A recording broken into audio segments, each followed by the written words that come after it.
కేరళను తాకిన రుతుపవనాలు ఫైనల్ గా ఏపీలోకి ప్రవేశించాయి. రాయలసీమ ప్రాంతం నెల్లూరు జిల్లాలోకి రుతుపవనాలు వచ్చాయి. ఈసారి అనుకున్న సమయం కన్నా 3 రోజుల ముందే రుతుపవనాలు రావడం విశేషం. వచ్చే 3 రోజుల్లో 2 తెలుగు రాష్ట్రాలకు విస్తరించనున్నాయి.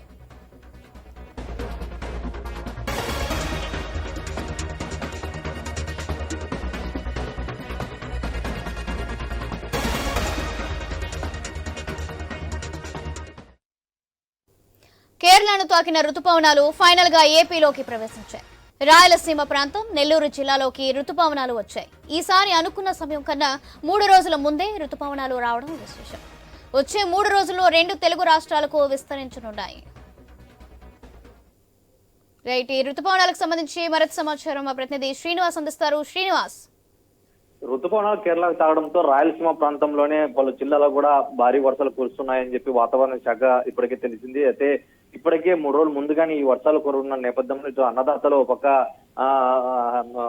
సంతోషం వ్యక్తం చేస్తుంటే, మరోవైపు ఇప్పటికే రాయలసీమ వ్యాప్తంగా కురుస్తున్నట్టు భారీ వర్షాలు సైతం కూడా ప్రస్తుతం ఎండ వేడి మీద నుంచి ఉపశమనం కలిగించే ఏర్పాట్లు ప్రజల్లో కూడా సంతోషం వ్యక్తం చేస్తున్నారు. ప్రస్తుతం ఉన్నటువంటి ఈ రుతుపవనాల కారణంగా ప్రస్తుతం రాయలసీమలో పలు జిల్లాల్లో కూడా భారీ వర్షాలు కురిసే అవకాశం ఉందని చెప్పి ఇప్పటికే వాతావరణ శాఖ చేసింది. దీంతో పాటు భారీ ఉరుములు మెరుపులతో కూడినటువంటి ఈదురు గాలులు కూడా వీసే అవకాశం ఉంది.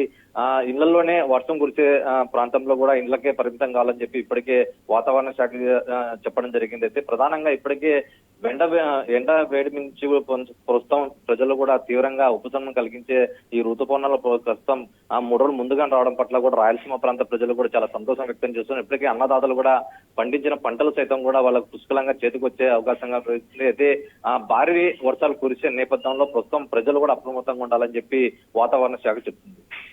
Right, thank you Srinivas.